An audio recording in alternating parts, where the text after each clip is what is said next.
people, Old Man Vin here. Today we are going to do something that you should be doing with OBS, and that is multi-track recording. You want to record your audio, maybe your game audio, separately from each other so you can edit them after the fact. Maybe something's too loud, too quiet.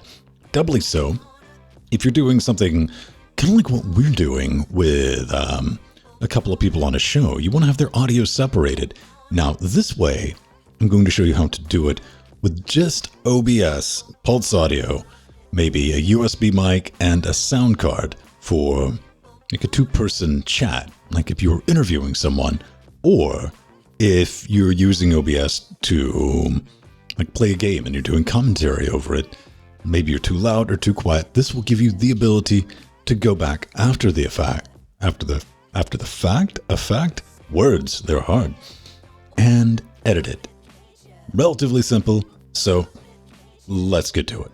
We have OBS open and we need to get to work. But before that, something you really should have installed is Pavu Control. For this example, let me show you how everything's set up. It's going to give you access to your playback, recording, output devices, input devices, and most importantly, configuration. With this, for this example, I have a PCM 2902, which is the mixer that's set to stereo input, and for output, for the audio output, a standard USB DAC PCM 2705. And we're going to tie that in to OBS. So let's head directly back over there.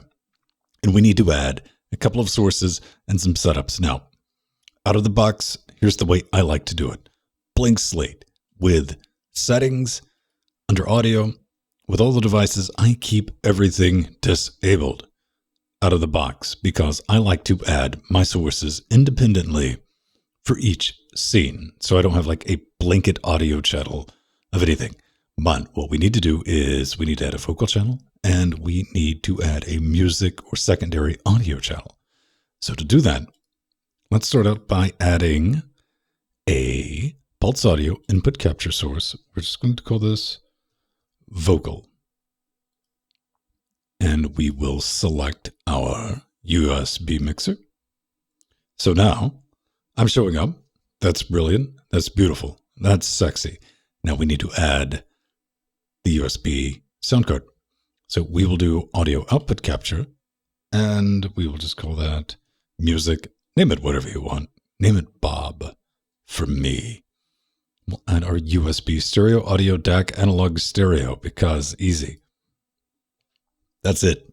Now we have music track and we have vocal track. What we need to do next is set up the recording backend. But before we do that, let's right click on the audio mixer and head over to Advanced Audio Properties.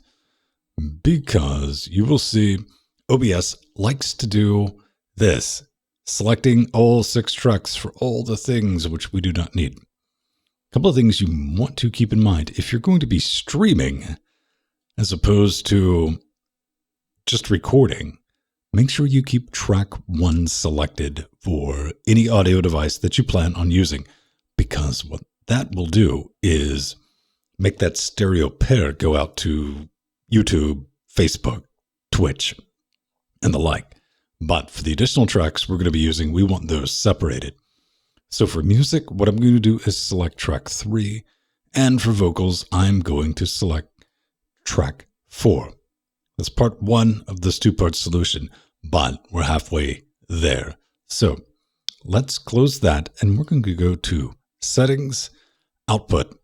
This is your streaming tab.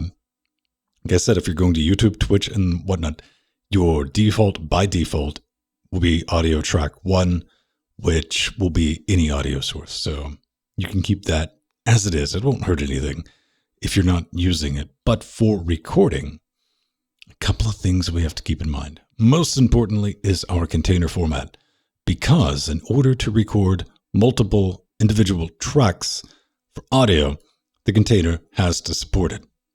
Move supports that. MKVs support that. MP4s do not support that. Same goes for FLV. Always going to be safe with a Move.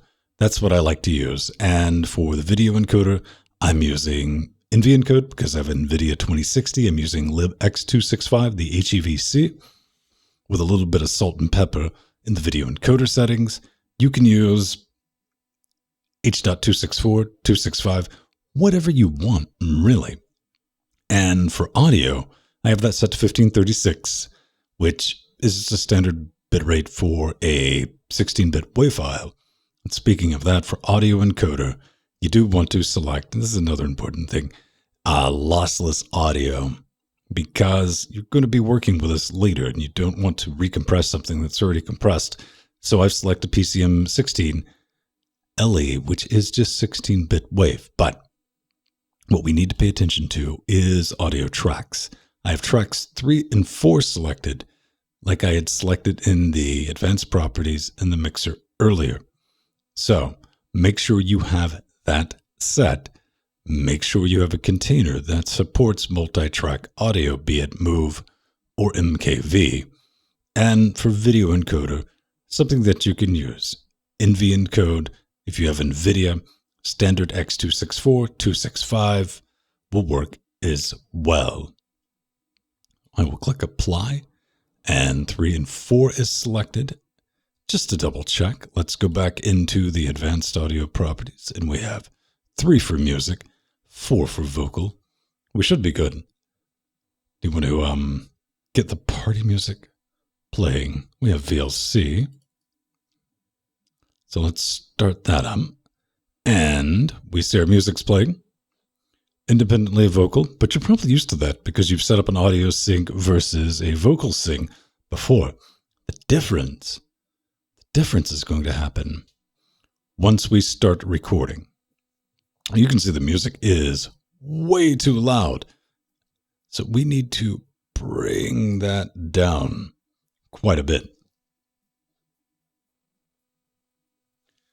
And so you can't hear it right now because I don't have it piped through with the audio, but you will in just a moment. So let's stop the recording and take a look at the results. So let's hit there, and I will switch both of these back over to their subgroups because we are going to open up our recording. This is our MOV file that we just recorded, and we're going to drag this into Audacity because it's not the best way to do something, but it's not the quickest. But you know what? It works. It gets the job done, and that's what we're trying to do here. But you see this? We now have 2 separate audio tracks sitting in that container that we just recorded. So let's select both of those. And there I am. This is my vocal track, which is clearly too low, and the audio track, which was really blown out right at the beginning. Let me bring the audio down just a bit.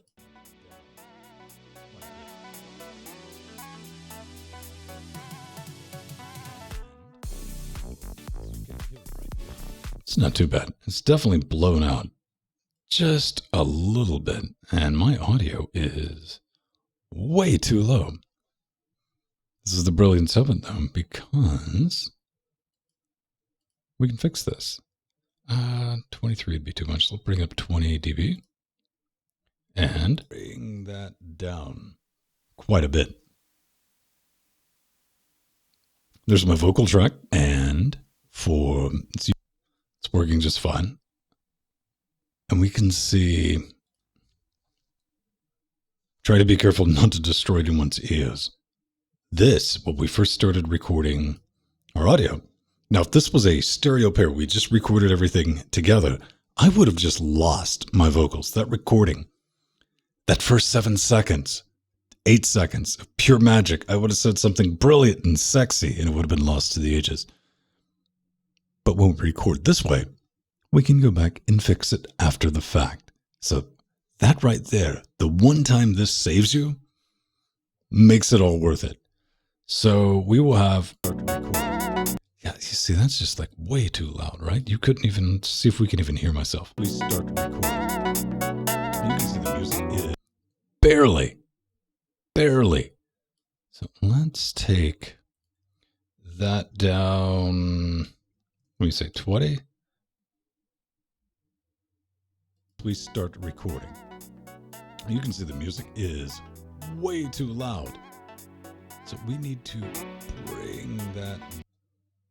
You get the idea though, right? Right? I think 20 might be too much. I'd bring the audio up. I'd salt to taste. But this is an example.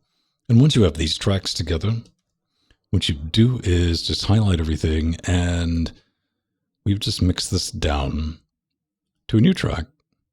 So we can take out both of these, and once we start recording, you can see the music is brilliant. Way too loud. Brilliant. So we need... Okay. That's it. Easy as that. I told you it wasn't going to be too bad, right? I told you it was relatively simple. It was, wasn't it?